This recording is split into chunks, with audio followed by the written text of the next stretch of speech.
Hola, buenas, soy Bruno Araya y esta es mi explicación de la pregunta 1. Bueno, primero empezamos dibujando todo este circuito y lo que nos piden es conocer el voltaje de salida en DC y el punto de operación. Para ello tenemos que calcular, hacer un análisis de C apagando las fuentes de AC y el condensador se abre, que es un condensador de bypass. Bueno, después suponemos que los transistores están en la zona activa y hacemos un análisis sobre el diodo Zener, que nosotros vamos a definir este nodo como 1, este nodo de acá, nodo 1, y esto va a ser V1 menos VE y va a ser igual al voltaje en el diodo Zener. Y bueno, nosotros conocemos VZ y V, entonces podemos conocer el voltaje 1, que es lo que nosotros queremos, y después el voltaje en IRB. También lo vamos a conocer por la diferencia por ley de ohms, por voltaje en VCC menos V1 partido en RB. Bueno, eso. Eh, bueno, igual después proseguimos calculando V sub E, VE1 y notamos que el en 1 es igual al voltaje en B1, como que es el voltaje que se va a generar acá va a ser el mismo, pues están conectados. Y nada, nos aprovechamos de esa condición y seguimos. Después calculamos V2 en función de, ya que nosotros conocemos V1 y V sub E y ese va a ser el valor de V sub B E2. Luego calculamos I2 por LVK. Y eso. Después, ahora sí pasa algo un poco más importante, que es que aplicamos la condición de que el voltaje, o sea, perdón, de que beta 0 es mucho mayor que 1, ya que nuestro beta 0 es 100, y esa condición hace de que ICA sea igual a IC y la corriente en el conector sea igual a la corriente el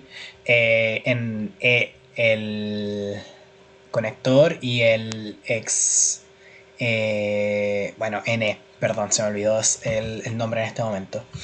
Conector, emisor. Bueno, eso. Entonces, esto en particular vamos a tener de que IC1 va a ser igual a IC, se va a parecer a IE2 y IC2 se va a parecer a IE2, pero nosotros notamos que IC2 es igual a IE1, que es este punto de acá. Y como esta relación, perdón, esta relación de acá es este punto de acá, y como se cumple esa relación, entonces vamos a tener que en particular las cuatro corrientes van a ser iguales, estas van a ser igual a 1.3. Luego le sigue, hacemos un cálculo de I1 sobre RC para calcular el voltaje out y ahí calculamos el voltaje out. Luego también me di cuenta que podría hacer falta como conocer VCE y VC1 y VC2. Bueno, en verdad no alcancé, pero en verdad se sacan bajo esta relación y haciendo ley de ohms. Ya que nosotros conocemos la corriente y conocemos las resistencias que pasan por acá. En verdad es netamente ley de ohms de acá para adelante y bueno, eso. Bueno, en la parte B, para calcular la ganancia media tenemos que hacer un análisis AC, por lo que apagamos todas las fuentes y bueno, y aplicamos el modelo de señales pequeñas. Bueno, este es el modelo al final que nos queda como así y notamos que el diodo Zener se va, entonces el RB ya no tiene influencia en esto porque está en tierra, entonces llega hasta acá nomás al final el, el modelo.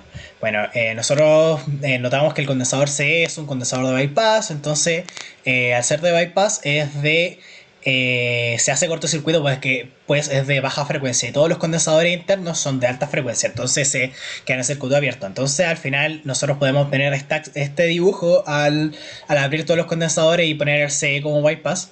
Y bueno, ahí calculamos o sea, la corriente IV1, porque acá es de la base, viene el conector de la base, por eso lo puse IP1. Y bueno, al final solo es calcular la resistencia equivalente que está acá y nosotros sabemos Rx, nos falta Rpi. Rpi es una fórmula que nosotros la calculamos, que la conocemos de clases, que es esta, y C la corriente en el conector en DC. Y bueno, al final obtenemos esta expresión. De esa expresión nosotros podemos hacer un ley de voltaje de Kirchhoff sobre el voltaje y obtenemos el voltaje.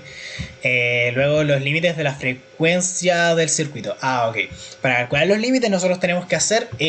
la idea es trabajar con polo dominante, con el análisis de polo dominante para conocer las frecuencias como que tienen todos los...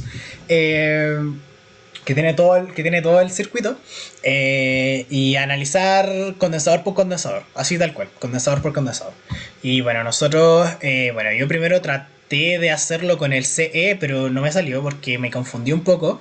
Igual mi idea, y al mismo tiempo no me quedó tiempo, igual mi idea era poner este voltaje y juntar esta con esta, pues estas ramas de acá no son mucha resistencia, entonces la corriente no va a querer fluir por acá y tampoco por esta. Entonces era juntar esas dos y hacer una resistencia equivalente entre RC y RE y omitiendo estas fuentes de voltaje. Bueno, eso. Entonces después yo seguí con el DCPI. El DCPI nosotros nos queda esta expresión. Al hacer cortocircuito los de baja frecuencia y los de alta frecuencia, circuito abierto. Y podemos hacer, al final podemos hacer la resistencia equivalente fácil, nos queda esta expresión. Y nos falta calcular CPI1. CPI1 también es otra fórmula que está por esta expresión. Y al final calculamos la frecuencia. Bueno, y hice lo mismo para CPI2. Este es el argumento, o sea, este es el modelo que nos queda al final, aplicando las condiciones de baja y de alta frecuencia de los condensadores y la calculada resistencia equivalente, que es exactamente la misma que acá, pues RS es igual a RE y la frecuencia también va a ser la misma. Bueno, no lo hice, pero para C, no para CPIs, para CU, es la misma idea, es básicamente la misma idea de calcular la resistencia, calcular las resistencias como equivalente y después aplicarla en la frecuencia y ver el modelo acá como en señales pequeñas. Déjeme buscar. Sí, sería cortocircuitar apagar esta fuente y hacer un seguidor de corriente con la Tierra. Entonces al final nos quedaría como uno de estos dos tramos nomás. El de C, por ejemplo, cuando es CU2, nos vamos para acá. Y cuando estamos haciendo el análisis del polo dominante en CU2, nos vamos para acá y esto se elimina.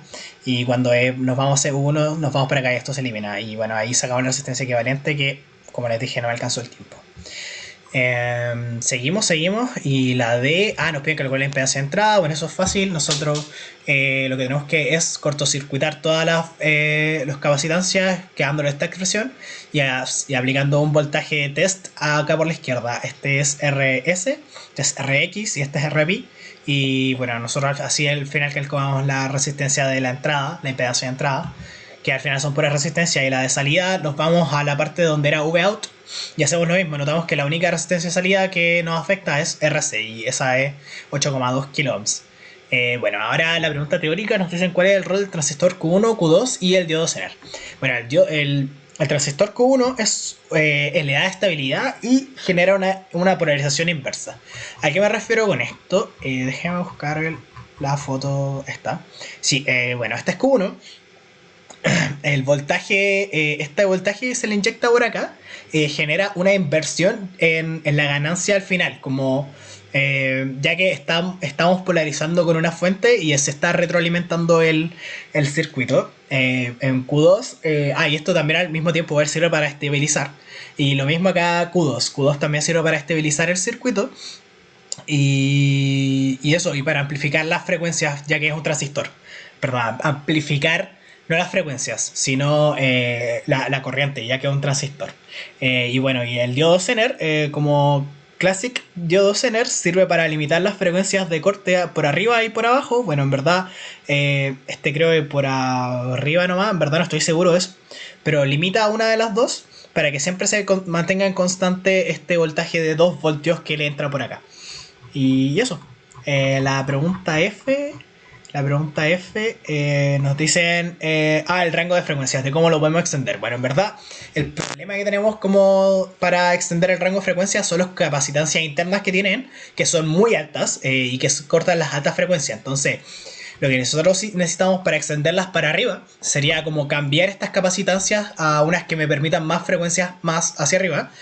Pero si solo queremos ampliar el rango, podemos ampliarlo también hacia abajo y para ello nosotros tenemos solo una capacitancia abajo que nos molesta, que es la de bypass, que es la CE. Entonces, para poder ampliar el rango de la frecuencia, tendríamos que alterar los parámetros de CE. Y bueno, esa es mi pregunta uno. Muchas gracias.